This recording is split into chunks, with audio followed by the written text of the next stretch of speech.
नमस्कार, दिन भर की बड़ी खबरों में आपका स्वागत है। मैं हूं आपके साथ सुनीता तिवारी।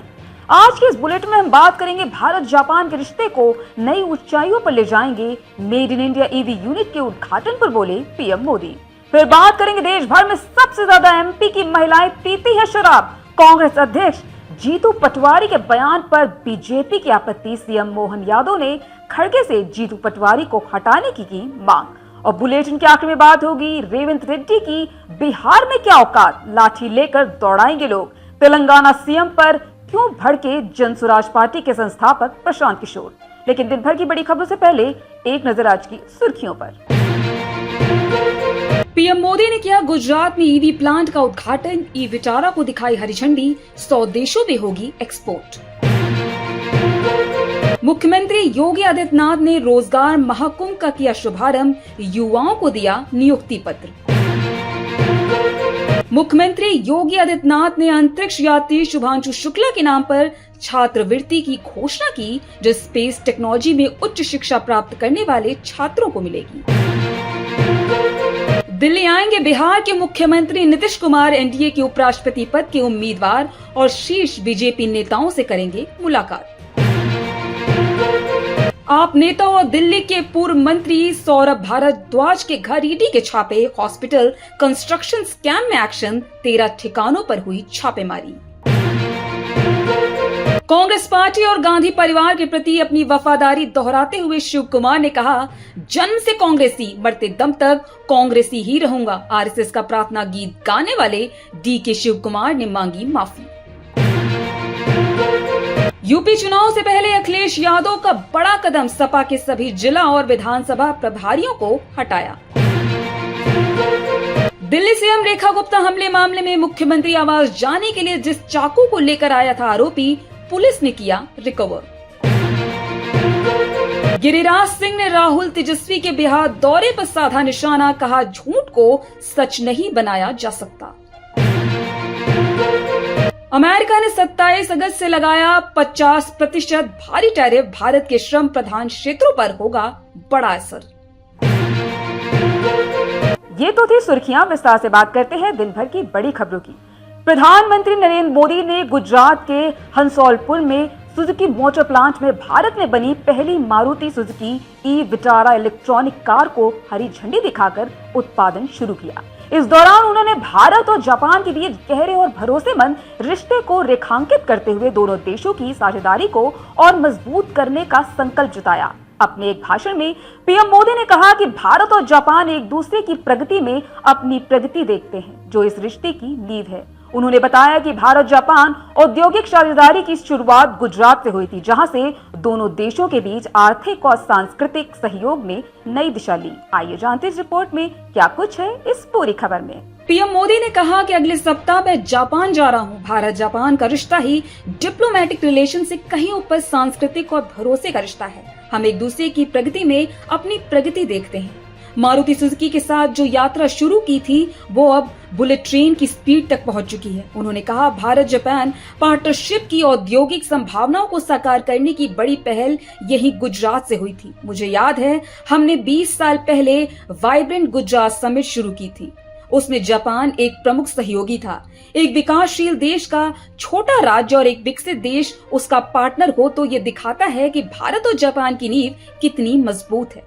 प्रधानमंत्री ने कहा कि गुजरात के लोगों ने जापान के लोगों को उतना ही आत्मीयता का ख्याल रखा। हमने इंडस्ट्री से जुड़े रूल एंड रेगुलेशंस जापानी भाषा में प्रिंट करवा कर दिए। जब मैं गुजरात में था तब हर छोटी चीज का ध्यान रखता था, यहाँ तक कि मैं अपना विजिटिंग कार्ड भी जापानी में बनवाता था। जो प्रमोशनल वीडियो बनते थे उनकी जापानी भाषा में डबिंग करवाता था। मुझे मालूम था इस रास्ते पर मजबूती से आगे बढ़ना है। मैं सभी राज्यों से कहता हूँ कि आसमान खुला है, आप भी मेहनत करो, बहुत फायदा होगा। वहीं पीएम ने भारत के मेक इन इंडिया का जिक्र करते हुए कहा कि गणेश उत्सव के इस उल्लास में आज भारत की मेक इन इंडिया यात्रा में एक नया अध्याय जुड़ रहा है। Make in India, make for the world हमारे इस लक्ष्य की ओर एक बड़ी छलांग है। आज से भारत में बनी इलेक्ट्रॉनिक व्हीकल 100 देशों को एक्सपोर्ट की जाएगी। साथ ही आज हाइब्रिड बैटरी इलेक्ट्रॉल मैन्युफैक्चरिंग की भी शुरुआत हो रही है। यह दिन भारत और जापान की दोस्ती को एक नया आयाम दे रहा है। मैं सभी देशवासियों, जापान और सुजुकी कंपनी को बहुत बधाई देता हूँ। उन्होंने कहा, भारत की सफलता की कहानी के बीज करीब 13 साल पहले बोए गए थे। 2012 में जब मैं गुजरात का मुख्यमंत्री था, तब मैंने मारुति सुजुकी को हंसलपुर में जमीन अलॉट की थी। विजन उस समय भी आत्मनिर्भर भारत का था, मेक इन इंडिया का था। हमारे सबके प्रयास आज देश के संकल्पों को पूरा करने में इतनी बड़ी भूमिका निभा रहे हैं। भारत के पास लोकतंत्र की शक्ति है, उसके पास डेमोग्राफी का एडवांटेज है, हमारे पास स्किल्ड वर्क प्लेस का बहुत बड़ा मूल है। आज सुजुकी जापान भारत में मैन्युफैक्चरिंग कर रही है और यहाँ बनी गाड़ियां वापस जापान को एक्सपोर्ट की जा रही हैं। यह भारत और जापान के रिश्तों की मजबूती का प्रतीक तो है ही, साथ ही भारत को लेकर ग्लोबल भरोसे को भी दर्शाता है। मध्य प्रदेश के कांग्रेस अध्यक्ष जीतू पटवारी ने महिलाओं पर दिए बयान पर मुख्यमंत्री डॉक्टर मोहन यादव ने कड़ी नाराजगी जाहिर की है। उन्होंने कहा, कांग्रेस ने प्रदेश की लाडली बहनों को शराबी बताकर उनका घोर अपमान किया है। जनता इस अपमान का हिसाब चुकाएगी। प्रदेश कांग्रेस अध्यक्ष ने महिलाओं पर टिप्पणी कर अपनी छोटी मानसिकता को दर्शाया है। आइए जानते इस रिपोर्ट में क्या है पूरा मामला।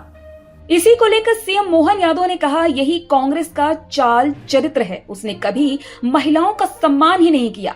सीएम डॉक्टर यादव ने कांग्रेस के राष्ट्रीय अध्यक्ष मल्लिकार्जुन खड़गे को माफी मांगने और पटवारी को पद से हटाने की मांग की है। दरअसल मध्य प्रदेश कांग्रेस के अध्यक्ष जीतू पटवारी के एक बयान से सूबे की सियासत गर्मा गई। पटवारी ने बीजेपी सरकार पर हमला बोलते हुए कहा कि पूरे देश में सबसे ज्यादा मध्य प्रदेश की महिलाएं शराब पीती हैं। दरअसल जीतू पटवारी बीजेपी सरकार पर नशा, बेरोजगारी और कुपोषण के मुद्दे पर हमला कर रहे थे। इसी दौरान प्रदेश कांग्रेस अध्यक्ष ने कहा, हमें तमगा मिला है कि महिलाएं पूरे देश में सबसे ज्यादा शराब कहीं पीती हैं तो मध्य प्रदेश की पीती हैं। पटवारी ने आगे कहा, समृद्ध एमपी का सपना दिखाने वाली बीजेपी ने प्रदेश के हालात कर दिए। जितना ड्रग्स का कारोबार मध्य प्रदेश में होता है, दूसरे किसी राज्य में नहीं होता। मुख्यमंत्री ने कभी प्रयास नहीं किया कि इससे निजात कैसे दिलाए। हमारी बहनें बेटियां नशा करने लगी हैं। लाडली बहना के नाम पर वोट ले लिए गए और मध्य प्रदेश में बहना ही सबसे ज्यादा नशा करती है। भाजपा ने ऐसे मध्य प्रदेश बना दिया है, इस पर विचार करना चाहिए। जीतू पटवारी का यह बयान सोशल मीडिया पर तेजी से वायरल हुआ। पटवारी के इस बयान पर मुख्यमंत्री डॉक्टर मोहन यादव ने उन्हें आड़े हाथों लिया। सीएम डॉक्टर यादव ने कहा कि प्रदेश कांग्रेस अध्यक्ष द्वारा लाडली बहनों को शराबी बताना दुर्भाग्यपूर्ण बात है। बहनों का यह अपमान मध्य प्रदेश बर्दाश्त नहीं करेगा। आज कांग्रेस प्रदेश अध्यक्ष ने इस बात को बड़ी बेशर्मी से बताया कि प्रदेश की बहनें सबसे ज्यादा शराब पीती हैं। यह एक तरह से उनकी छोटी मानसिकता है। सीएम डॉक्टर यादव ने कहा कि उनके ही एक कांग्रेस नेता ने कहा था कि लाडली बहनों को बोरे में बंद कर देंगे।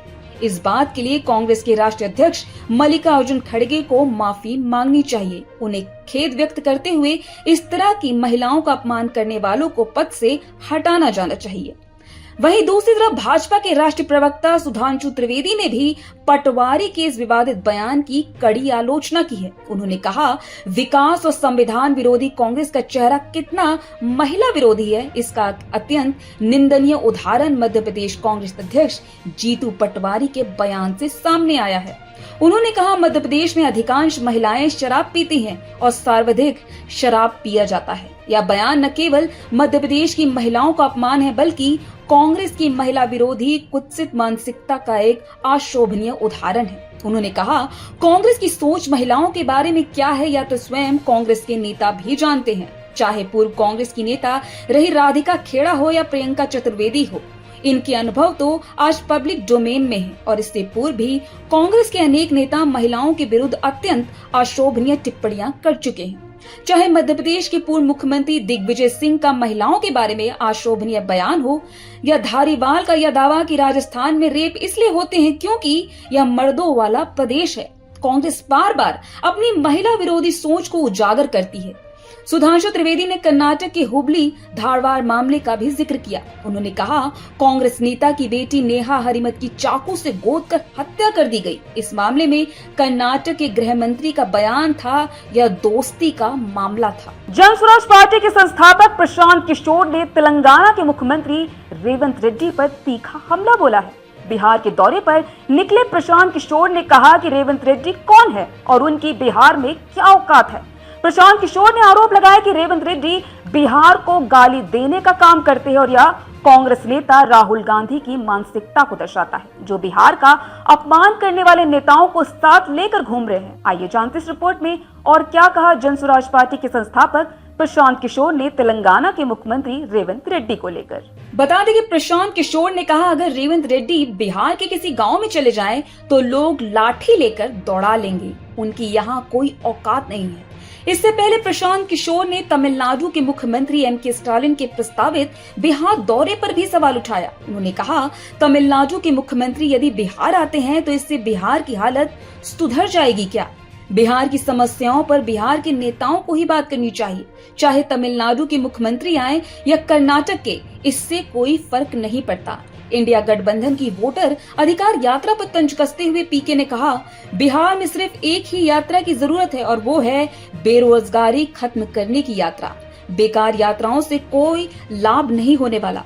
कांग्रेस वाले मोदी जी को कोसेंगे और मोदी जी कांग्रेस की आलोचना करेंगे, लेकिन बिहार का युवा यह सुनना चाहता है यहाँ रोजगार कब मिलेगा और पलायन कब बंद होगा।